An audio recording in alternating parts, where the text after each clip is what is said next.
I saw my daughter-in-law throw my son's wooden box into the well, and what I pulled out froze me to the bone.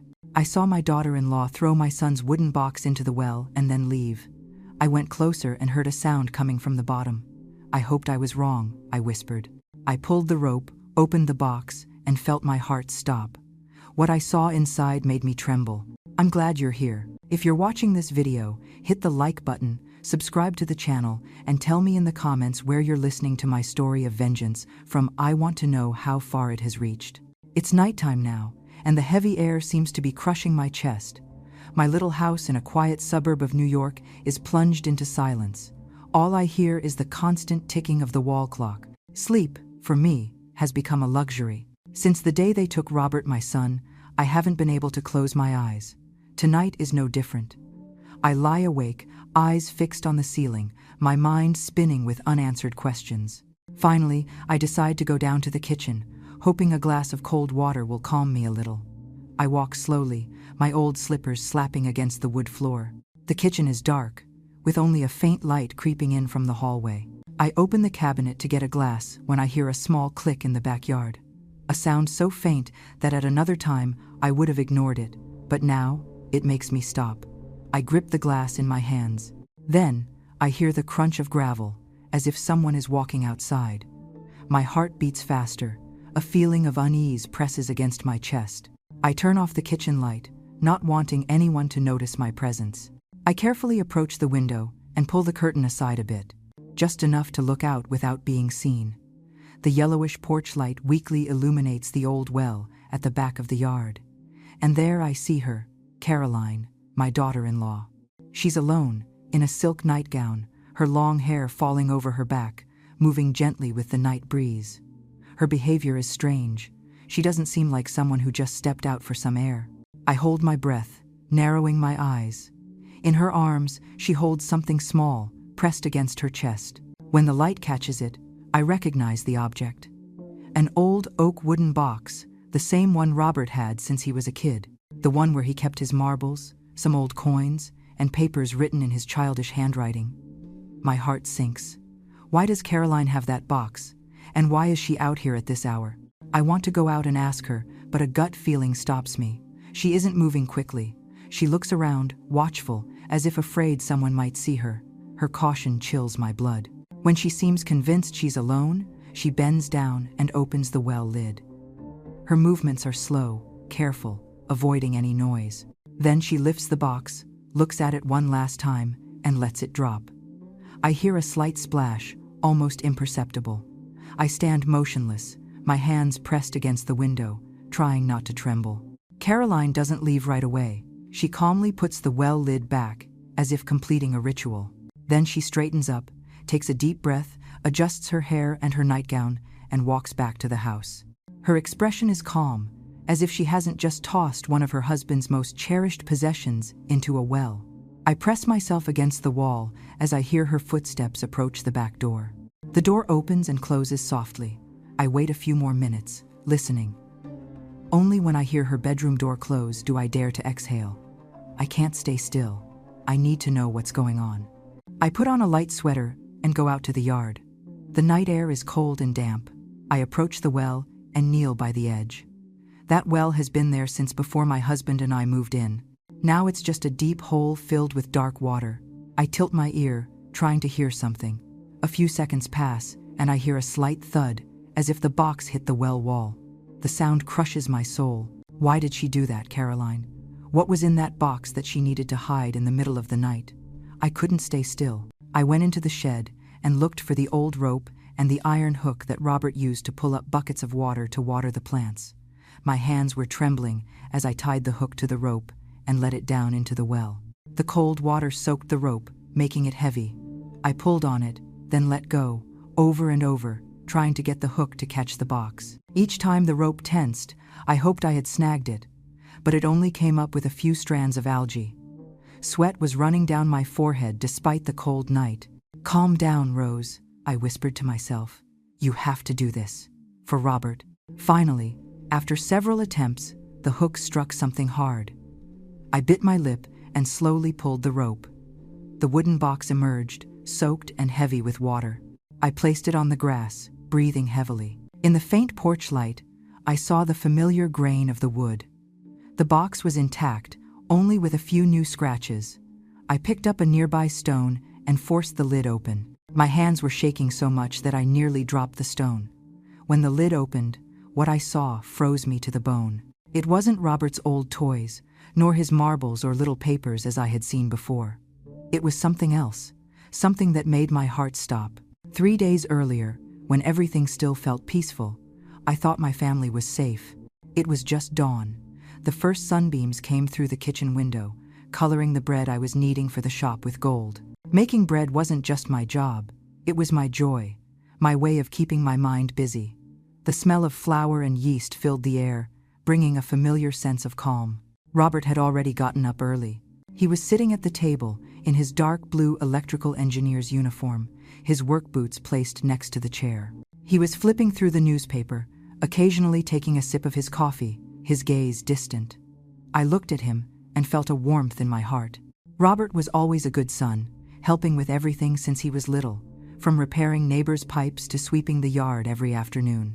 He never complained, even though his job as an engineer wasn't easy. Seeing him sitting there, I thought I was a lucky woman to have a son like that. Caroline was quietly preparing breakfast in the corner of the kitchen. She was slicing tomatoes with slow movements, but I noticed something strange in her silence. Every day, Caroline used to talk to me non-stop about work or ask me for recipes, but that morning she was quiet, looking down, as if lost in thought. I thought she might be tired or worried about something, so I didn't ask her. I just put a plate of warm bread on the table and smiled. "Eat up. Today I made bread with orange marmalade. See if you like it." Robert looked up and smiled softly. "Thanks, Mom. With that smell, I know it's delicious." But Caroline only nodded, without saying a word, and her glance passed over me fleetingly, like a shadow. I thought it was strange, but before I could think more, a sound interrupted my thoughts. Firm and formal knocks on the door echoed from the entrance, breaking the morning calm. The three of us stood still, looking at each other. Who would come at this hour? Nobody in the neighborhood usually knocked on the door that way. Robert got up, wiped his hands with the cloth on the table, and went to open the door. Caroline and I followed him, my heart beating faster and faster without knowing why. When the door opened, 2 men in police uniforms were standing in front of us. One was older, with a serene look, and the badge on his chest read Miller. The other was younger, with a notepad in his hand and a sharp gaze that swept over all of us. Detective Miller spoke with a polite but cold voice. "Excuse the interruption at this hour of the morning. Does a Mr. Robert Smith live here?" Robert nodded, somewhat nervous. "Yes, that's me. Is something wrong, sir?" Miller looked him directly in the eyes, without a single hesitation. "We regret to inform you that Mr. Edward Johnson, your director, passed away last night at the office." The whole world seemed to stop. The coffee cup in Robert's hand trembled, almost falling to the floor. I watched as his face went pale, his eyes wide with disbelief. "Passed away? What do you mean? What happened?" His voice broke, as if he couldn't believe what he was hearing. I went closer, putting a hand on his shoulder, trying to keep calm, although inside I felt like a knot. Caroline was behind, quiet, not saying a word. Detective Miller took a deep breath, and his voice became grave. "We are investigating the case as a possible homicide, and we need your cooperation." The word homicide was like a stab directly to the chest. How was it possible? Mr. Johnson was Robert's boss, a strict but fair man, according to what my son always said. I squeezed Robert's shoulder, looking for an explanation, but my mind was blank. Robert shook his head, his voice trembling. "It can't be. I don't understand. I only worked for him." The younger officer intervened with a cutting tone. "According to the security system, your access card was the last one used to leave the building at 9:05 in the evening. The incident is believed to have occurred shortly before that time." Robert froze, as if a bucket of cold water had been thrown on him. "No, that's not true," he almost shouted, his fists clenched against the chair. "I stayed later because Mr. Johnson asked me to check the hallway lights. When I finished, I left right away. I didn't do anything." I could feel the panic in his voice. Robert was not one to lie. Since he was little, he had been an honest, dutiful, meticulous child, even in the smallest details. Detective Miller watched him for a moment, then looked at me, And finally, his gaze stopped for a second on Caroline. Just 1 second, but it was such a penetrating look that a shiver ran down my spine. Just then, a metallic sound broke the silence. The spoon Caroline was holding fell to the floor, rolled a couple of times, and stopped. We all turned toward her. Her face was pale, her eyes wide open, as if she had been caught doing something. She quickly bent down to pick it up and stammered, "Sorry, it slipped." I looked at Caroline, and a difficult-to-describe sensation ran through my chest. She had always been a careful person, never clumsy to the point of dropping something. So why did she jump just when the officer mentioned the security system? Detective Miller said nothing more about Caroline. He just turned back to Robert. "Mr. Smith, we need you to come to the precinct to give a statement. It's just a procedure, but you must come right now." Robert nodded, although I clearly saw his hands shaking. He turned to me, his eyes full of concern. "Mom, I'll be fine. Don't worry." But his voice couldn't hide his fear. I took his hand firmly.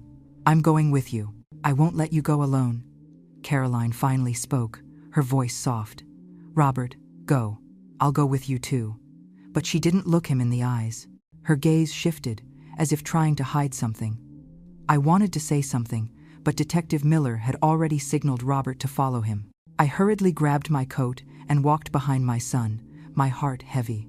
For the first time, a real sense of unease began to grow inside me. When we arrived at the precinct, we were led to a small waiting room. The white fluorescent light fell on us, making everything look pale. Gray walls, a worn wooden table.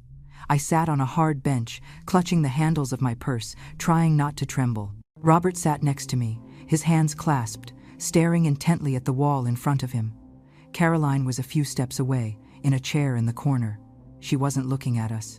She just kept her head down, running her fingers over her ring repeatedly, as if trying to calm an inner fear. Detective Miller appeared, as serene as when he was outside my house. He invited Robert to go into a private room to take his statement. "It's just a procedure, Mrs.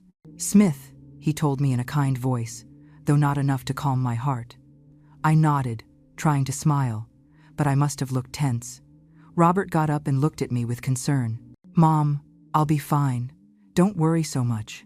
I squeezed his hand, trying to convey calmly, "I know you didn't do anything wrong.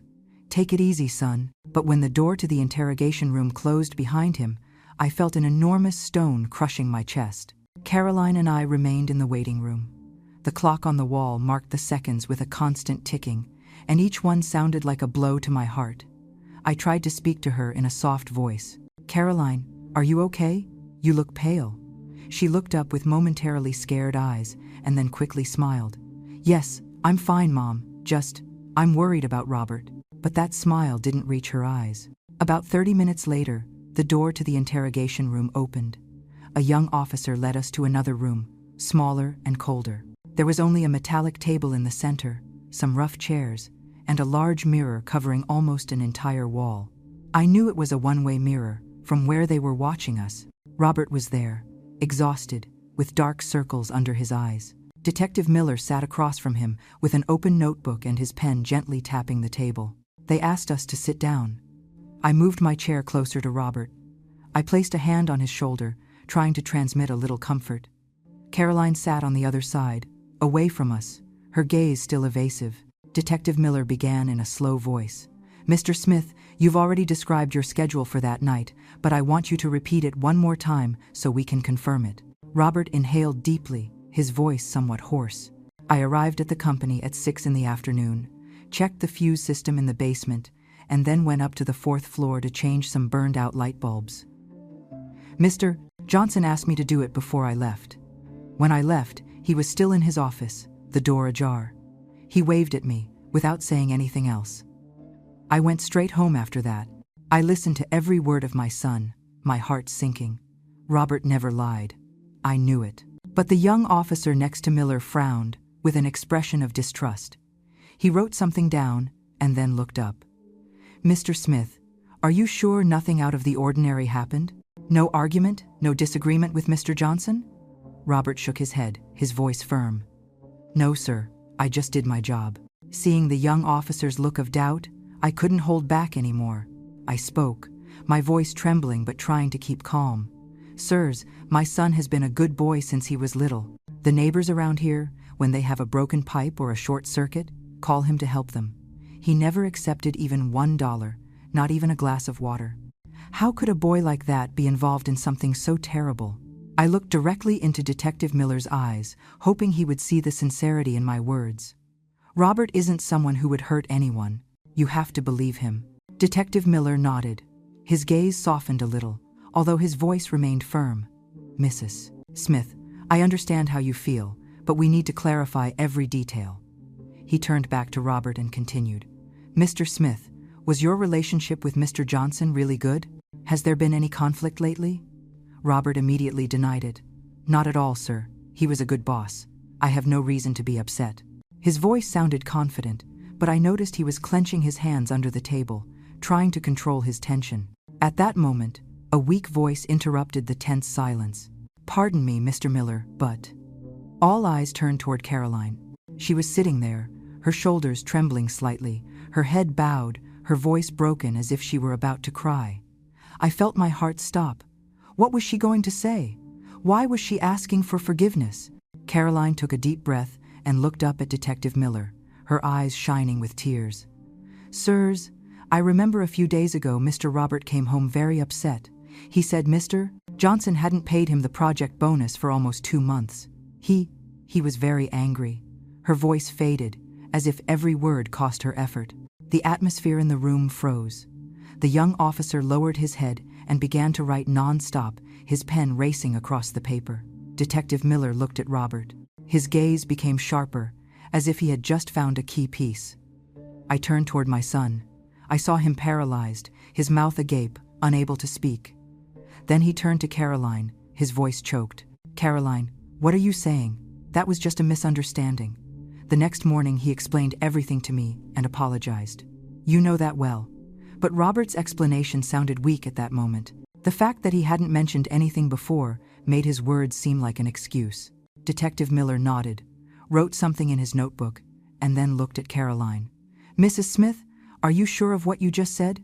It's an important detail. Caroline nodded, her hands clasped under the table, her voice trembling like a whisper.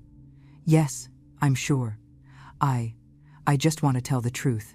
But as she spoke, she lowered her head. Her shoulders were shaking. She looked like an anguished wife, forced to reveal her husband's secret. I looked at her, and for the first time, something didn't feel right. Under the table, her hands were so tense that they had turned white. Her nails were digging into her palms. It wasn't the gesture of someone who was simply nervous. It was the gesture of someone who was afraid or who was hiding something. The interrogation ended. Detective Miller let us go, but I knew everything had changed. A week after the questioning at the precinct, my house sank into unbearable silence. Laughter, conversations, the sound of dishes during family meals were now just memories.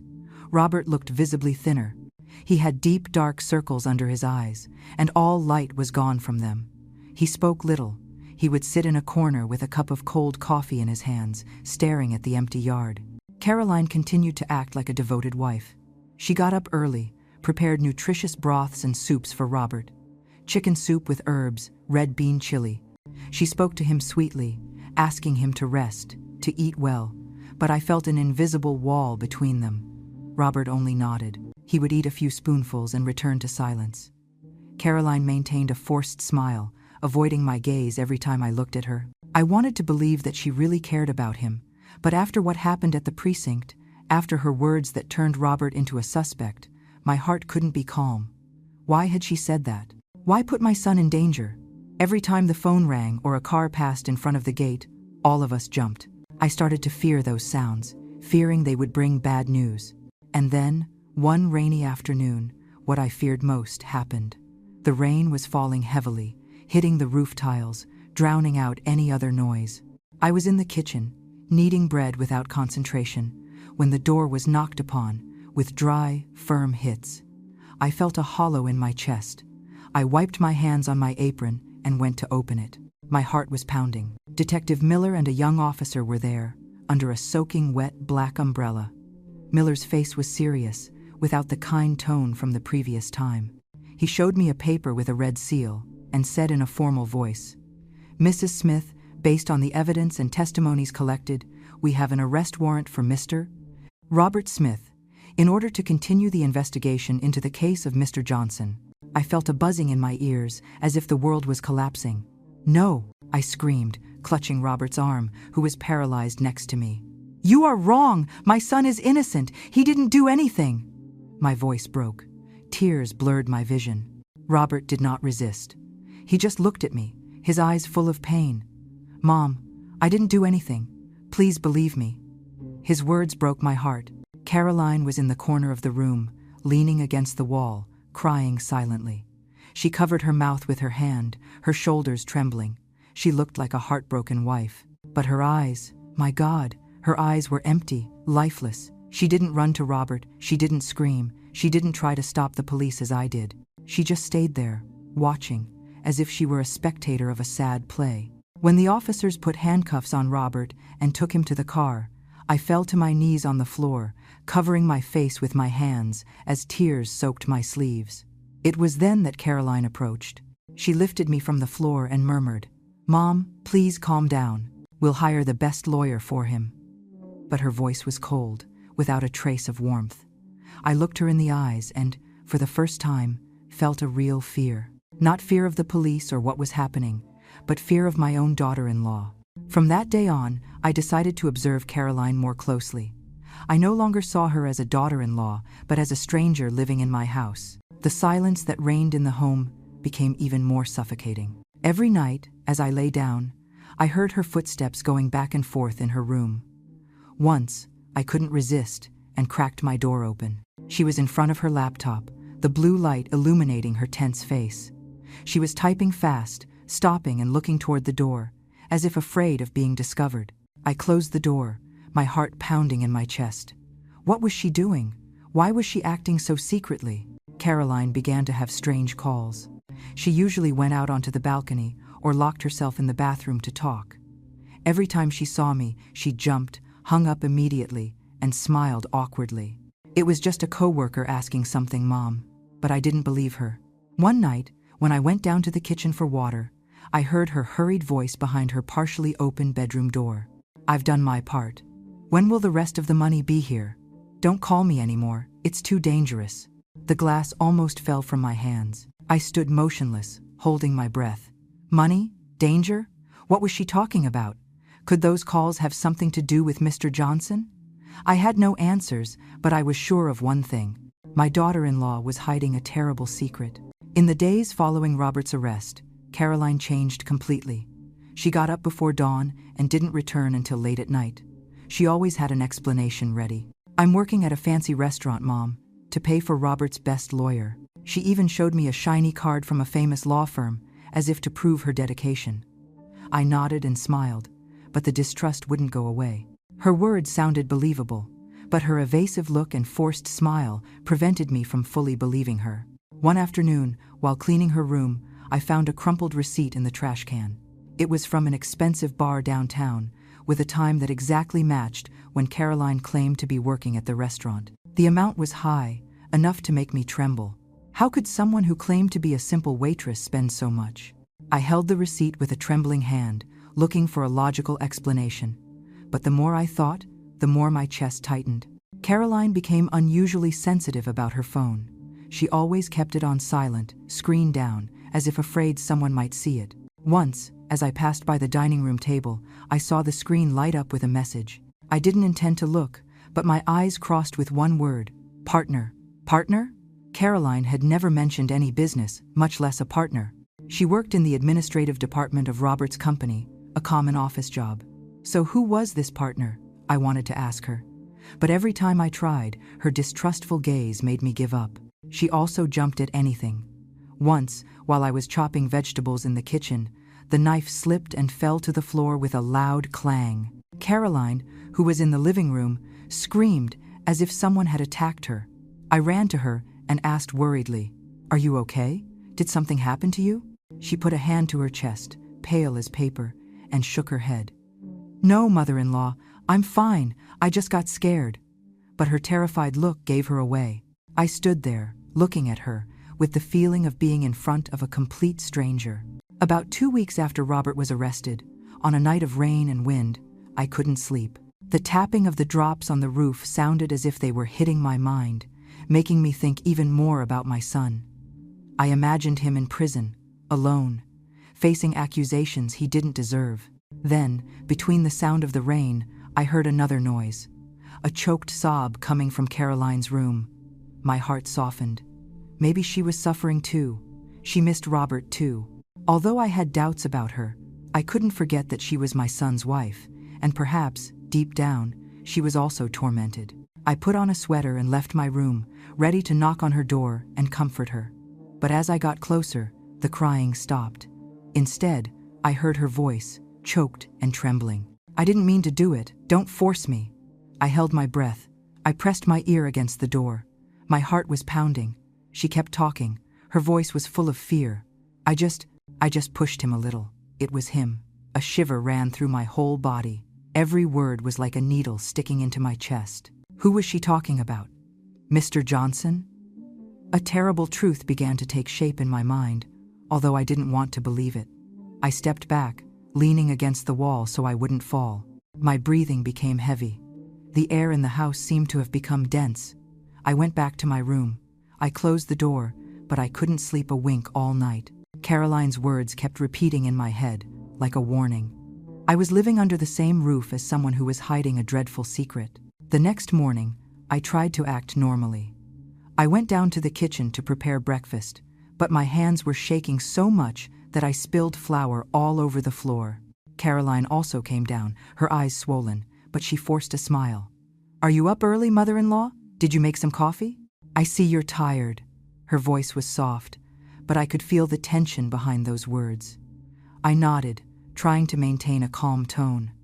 "I couldn't sleep, Caroline. I'm worried about Robert. And you? Are you okay?" I watched her carefully, looking for any sign on her face.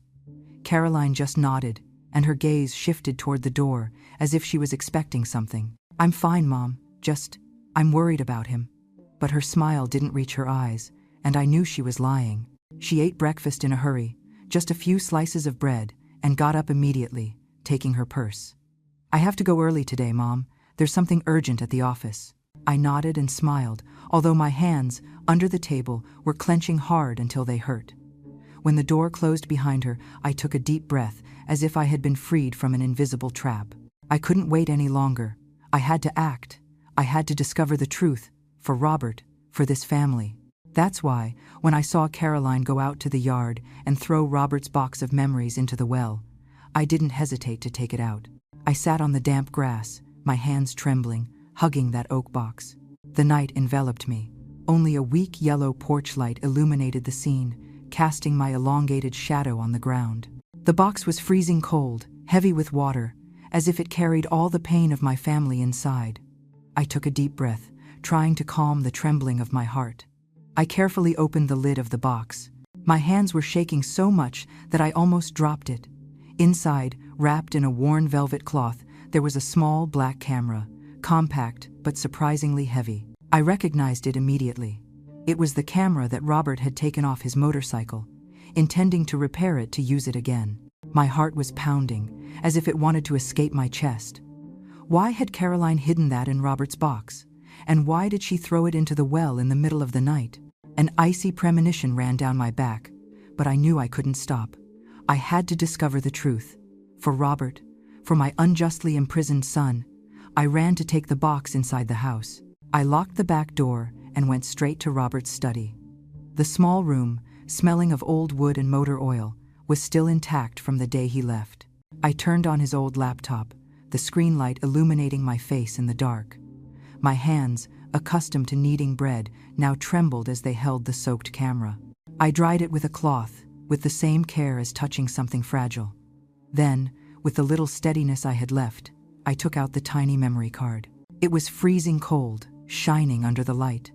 I inserted it into the reader, connected it to the computer, and waited. Every second felt like an eternity. A folder appeared on the screen, with a single video file, named with a long series of numbers. I took a deep breath, my trembling hand on the mouse. "Rose, you have to do it," I whispered to myself, searching for courage. I clicked, and the screen flickered. A scene appeared. Mr. Johnson's office. I recognized it by the nameplate on the desk. The angle was high and diagonal, probably from a ceiling security camera. There was a slight rubbing sound, clear in the silence. Then, Mr. Johnson's voice resonated, soft but charged with intent. "You know, Caroline, the company is going through difficulties. It's time for you to pay me. Don't you remember? Or would you prefer the truth to be known?" His tone chilled my blood, as if he was hiding something repugnant. I heard Caroline respond, trembling, almost pleading. "Mr. Johnson, I only ask for a little more time. Things have been going badly for me lately." Johnson's voice became brazen. "If you don't have the money, pay me with your body, Caroline. It's a fair exchange." His words were like a stab. I clenched my fists without realizing it. The screech of a chair was heard, heavy footsteps, then a struggle. Caroline screamed, desperate, "Let go! Don't come near me!" The image shook, but I managed to see Johnson grabbing her shoulder. Then, a loud whack filled the audio. Maybe she had slapped him, and immediately, a dry thump. Boom! Johnson fell backward, hitting his head on the edge of the desk, and lay motionless on the floor. Caroline stood there, panting, her hair messy. She bent down, checked if he was breathing, and backed away horrified, covering her mouth, unable to believe what had just happened. The video suddenly ended. The screen turned black. I stayed paralyzed. My whole body was shaking. I covered my mouth with my hands, trying to suppress a sob. My daughter-in-law had defended herself. I understood that. But then she chose to remain silent. She chose to let Robert, her husband, the man she swore to love all her life, bear all the blame. She not only caused the death of a man, but she also destroyed my son's life. The pain and rage ran through my chest, as if they wanted to tear me apart inside. I wanted to scream. I wanted to run to Caroline's room right that instant and confront her. But I held back, because I knew that letting my emotions get the better of me wouldn't help Robert right now. I needed to think, to act carefully. I connected a flash drive to the laptop and saved the video. Every movement was slow, fearful that an error could make everything disappear. Then I deleted any trace on the computer, making sure no one would know what I had seen. That evidence, I knew, was the key to saving Robert, to bringing my son back. The next morning, just as the sun was rising, I went down to the kitchen and started kneading bread as I did every day. The aroma of flour and butter floated in the air. Caroline came down while I was frying the bread. Her eyes were a little swollen, as if she hadn't slept. She looked at me and forced a smile. "Did you sleep well, Mom? I see you're tired." Her voice was soft, but I could feel the tension behind those words. I nodded, trying to maintain a calm tone. "I couldn't sleep, Caroline.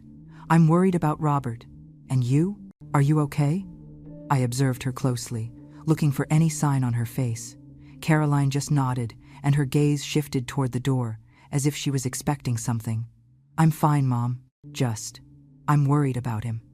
But her smile didn't reach her eyes, and I knew she was lying. She ate breakfast quickly, just a few slices of bread, and got up immediately, taking her purse. "I have to go early today, Mom. There's something urgent at the office." I nodded and smiled, although my hands, under the table, were tightly clenched until they hurt. When the door closed behind her, I took a deep breath, as if I had been freed from an invisible trap. I couldn't wait any longer. I put on a discreet coat and put the flash drive in the inner pocket, right over my chest, as a reminder of the duty I had. I took the bus to the precinct, my heart heavy but determined. On the way, I sat next to the window, watching the people outside. Unknown faces, carefree smiles, and suddenly I remembered the happy days of my family. Robert and Caroline used to sit together at the table, laughing, while I watched them full of joy. Now, all of that was just a memory. I squeezed the pocket of my coat, feeling the small flash drive that held my son's destiny. "Rose, take it easy," I said to myself softly.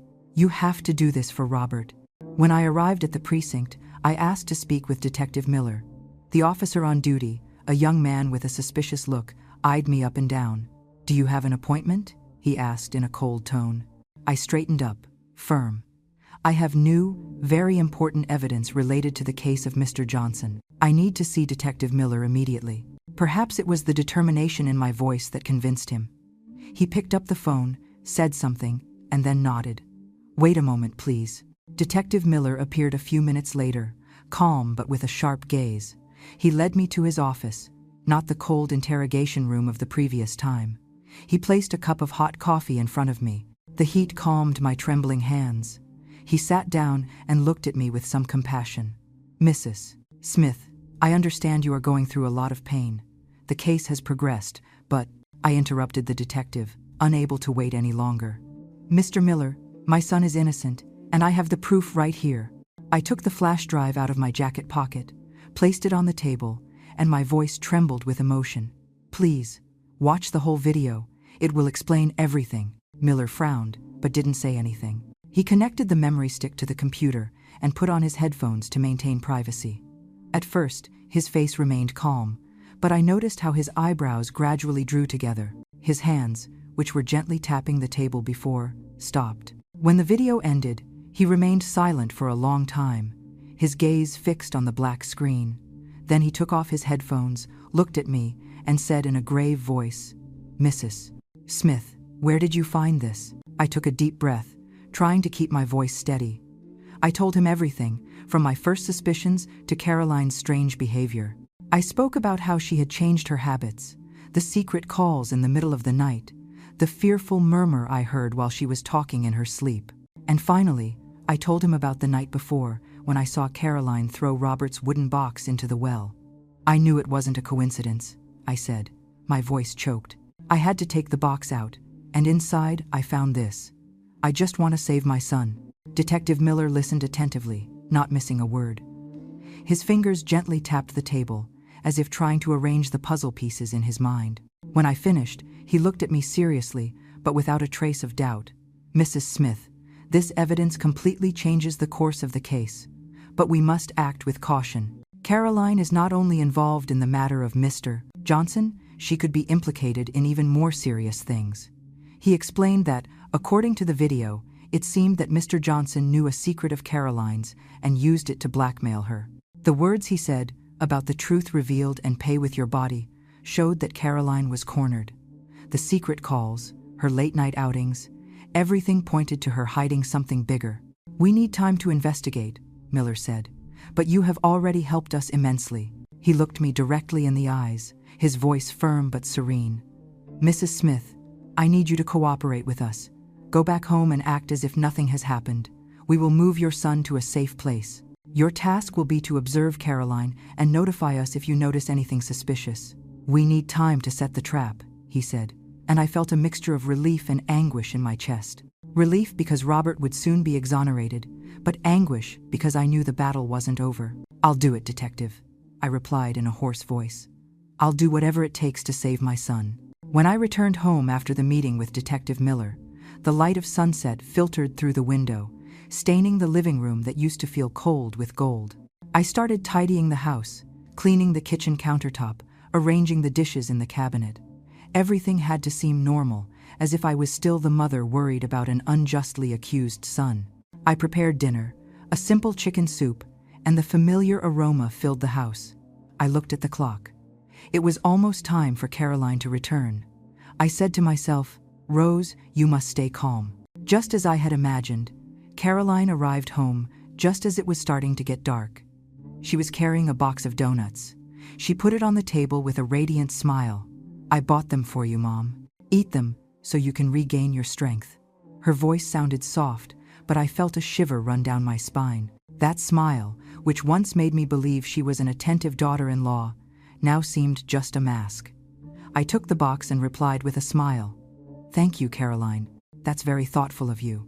But inside, I only wanted to scream, to ask her why she had betrayed Robert, why she had pushed our family into this tragedy. During dinner, Caroline continued to play the role of the exemplary wife. She served me a piece of chicken and asked, "Is there any new news about Robert, Mom?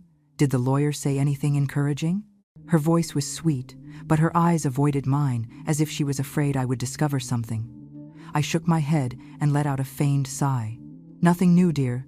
The police are still investigating." "I'm so worried. I just want Robert to come back soon." Under the table, I squeezed my phone hard and sent a message to Detective Miller. "She's home. She hasn't shown anything suspicious." I had to keep my voice steady, without letting a single drop of doubt escape. Around 8 o'clock, Caroline's phone vibrated.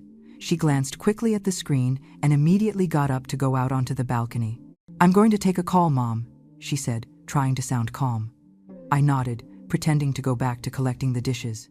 But as soon as she disappeared behind the glass door, I crept toward the kitchen, from where I could hear her voice. She spoke in a low, nervous tone, as if restraining herself. "Okay. The same place, at 9 o'clock. Did you bring everything? It has to be closed this time." My heart was pounding so hard that I felt it was going to burst out of my chest. Everything? Closed? What was she talking about? I immediately wrote to Miller. "She's going out. She has an appointment at 9 o'clock. Caroline came back inside, her face tense but masked with a forced smile. She grabbed her purse and said quickly, "Mom, I have to go out for a moment to see a client. Close the door well, please." Her lie flowed so naturally that I wanted to scream at her, to demand an explanation. But I held back and just replied, "Take care, dear." I stayed at the door, watching her figure disappear into the darkness. When the gate closed, I slumped onto the sofa, hugging the phone, feeling like the whole world weighed on my shoulders. Time passed slowly. Every minute stretched like an hour. I sat there, my eyes fixed on the clock, gripping the phone as I waited. Every noise in the street, every gust of wind that passed through the door, crack, made me jump. I thought of Robert, of his desperate look when they took him away in handcuffs. I repeated to myself, "Just a little longer, son. You'll be back soon." But the fear didn't leave me. If Detective Miller's plan failed, all my hope would collapse. Exactly an hour later, my phone vibrated. I jumped and almost dropped it. A message from Detective Miller appeared on the screen, short and clear. "Mrs. Smith, we have them. Caroline and an accomplice were arrested in the act while carrying out a transaction with a large sum of dollars of unproven origin. Thank you for your cooperation." I read and reread those words, unable to believe it. The phone slipped from my hands and fell onto the rug with a soft thud. Tears welled up, not from fear or pain as in the previous days, but from relief. The storm had passed, and finally, the light was beginning to show. The final hearing of the trial took place on a cold morning, a few weeks later.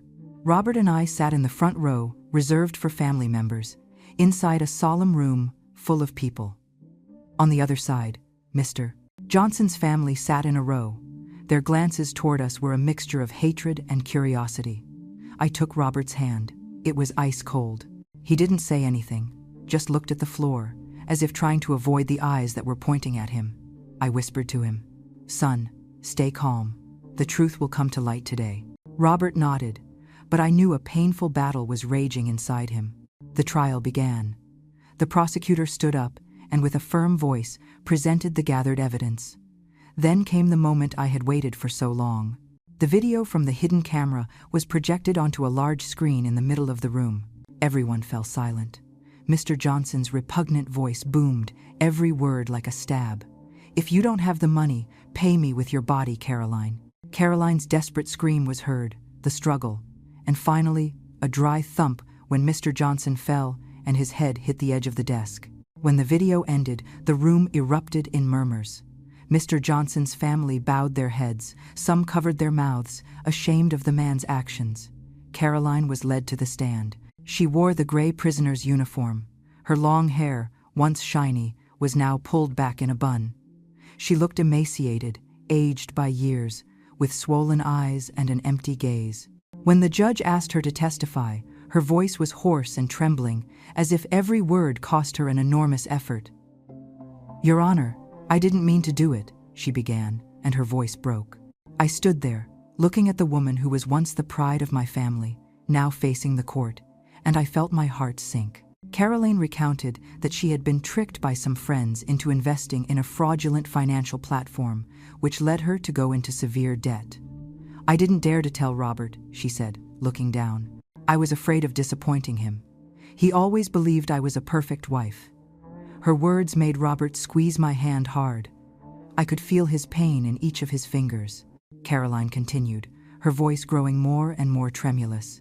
In the midst of desperation, she discovered that Mr. Johnson was running a money laundering network within the company. I stole some important documents, thinking I could blackmail him to settle my debts. But Mr. Johnson was not someone easy to manipulate. He discovered what Caroline had done and used her secret about the debts to threaten and extort her. He demanded disgusting things, she said, almost on the verge of tears. I couldn't stand it. That fateful night, after leaving the office at her usual time, Caroline secretly returned, bringing the documents with the hope of begging Mr. Johnson to forgive her. But he didn't keep his word, and when he tried to take advantage of her, Caroline pushed him in a panic attack. I just wanted him to stop, she sobbed. I didn't imagine he would fall so hard. Realizing that Mr. Johnson had died, Caroline panicked. Instead of calling the police, she decided to hide it. Thanks to her technical knowledge of administrative work, she broke into the security room and deleted the video that showed her entering the office. She copied the full recording onto Robert's mini camera, planning to dispose of it by throwing it into the well. I thought it would disappear forever, she said in a dull voice. But when the police arrived at the house and suspicion fell on Robert, Caroline let everything continue that course. I was afraid, too afraid, she confessed, with tears rolling down her cheeks. Caroline declared that, after Robert was detained, she had to continue negotiating with the money laundering partners to pay off the debts. The secret calls, the outings at strange hours. Everything was part of that plan. She reviewed the video to make sure she had erased all evidence and then threw the camera into the well. She didn't imagine that act would become the proof that would reveal everything. After the confession, the prosecutor presented more evidence about the money laundering network in which Caroline was participating. Detective Miller stood up and confirmed that she and an accomplice had been arrested on the previous night. The judge remained silent, took notes, and then looked at Caroline. Do you wish to say anything before the court deliberates? Caroline shook her head, with tears falling.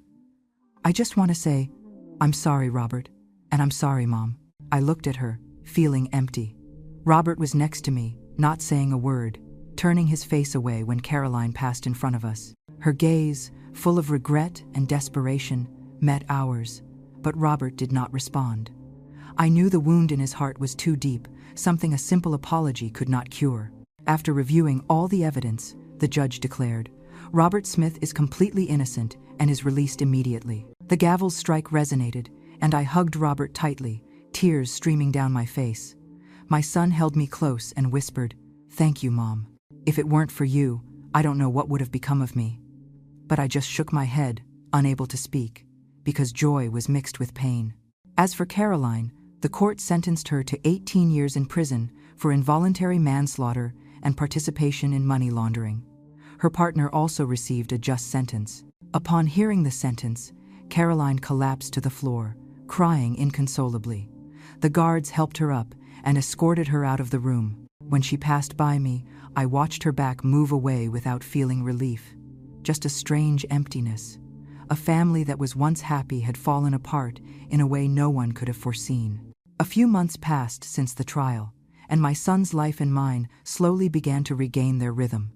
But I knew nothing would ever be the same. The scars left by the storm called Caroline were still there, hidden in Robert's heart and mine.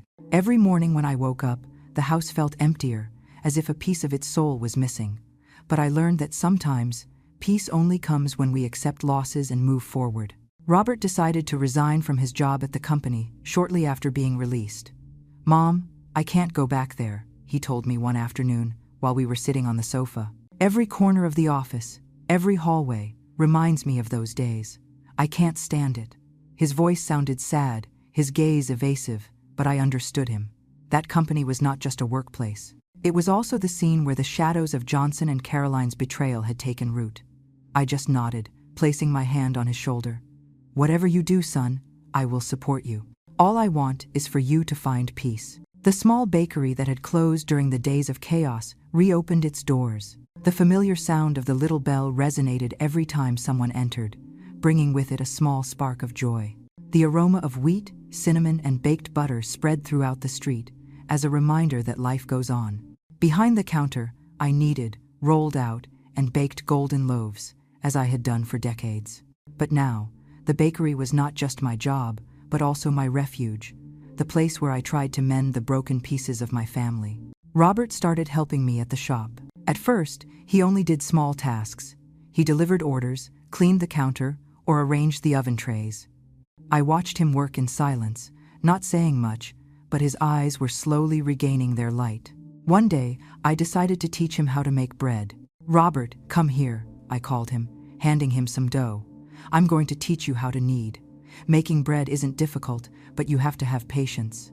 He smiled, the first smile I had seen from him in days. "Mom, I'm an electrical engineer. Am I going to dedicate myself to making bread now?" he joked, although he rolled up his sleeves and started kneading. I looked at his rough hands, accustomed to holding screwdrivers and wires, now clumsy as he spread the dough, and I couldn't help but laugh. Once he dropped all the flour onto the floor and blushed. "Mom, I'm useless," he murmured, but I shook my head. "No, son, you're just learning. I also covered the floor with flour when I started." Little by little, Robert began to enjoy it. He learned to bake golden loaves, to whip smooth creams, and even to decorate cakes with clumsy but charming flowers. Every time I saw him focused with the pastry bag, my heart filled with warmth. The bakery was healing our wounds. One morning, after cleaning the shop, I prepared 2 cups of coffee, one for me and one to place in the chair across from me, where Caroline used to sit. I didn't do it to remember her, but to remind myself of a valuable lesson. The lie, no matter how much it is hidden, always ends up coming to light. The wooden box at the bottom of the well, although submerged in darkness, was rescued by the clarity of day. And the truth, however painful, freed Robert, me, and our whole family. I took a sip of coffee, looked out the window, and saw the morning light filtering in, bringing with it a new air of hope. One afternoon, as we were cleaning the shop together, Robert stopped, dried his hands on his apron, and looked at me. "Mom," he said with a firm voice, "I think I want to keep the bakery. I want to continue it, to make good cakes with you." I was surprised, and then I smiled, tears running silently. "Son, I just want you to be happy. If this bakery gives you joy, then it's yours." Robert came closer, hugged me, and in that hug, I felt the strength returning to him. Outside, the sunset sun stained the entire street with gold. People passed by, children laughed, and the aroma of freshly baked bread filled the air. Everything seemed like a picture of peace. The storm had passed, leaving scars, yes, but also a new sky for us. Standing behind the counter, I watched Robert carefully arrange the loaves on the shelves, and I knew that no matter how painful the past had been, together we would move forward, under the light of a new dawn. After all those storms, I understood that life sometimes doesn't give us the right to choose what kind of tempests will arrive, but it always lets us decide how to stand firm in the midst of them. There are truths that, however painful they may be, must be faced, because only the light of truth can free the human being from the darkness of lies and fear. I understood that blind faith is sometimes the knife with which one hurts oneself, and that love, no matter how deep, cannot survive without honesty. But above all, I understood that a mother's love, that love without conditions or calculations, is the only thing strong enough to guide us through all loss and all suffering. After all, I only want to say one thing: never fear the truth, because it is the beginning of the peace we seek so much. The story you have just heard has had names and places changed to protect the identity of the people involved. We do not tell this to judge, but with the hope that someone will listen and stop to reflect. How many mothers are suffering in silence inside their own homes? I really wonder, if you were in my place, what would you do?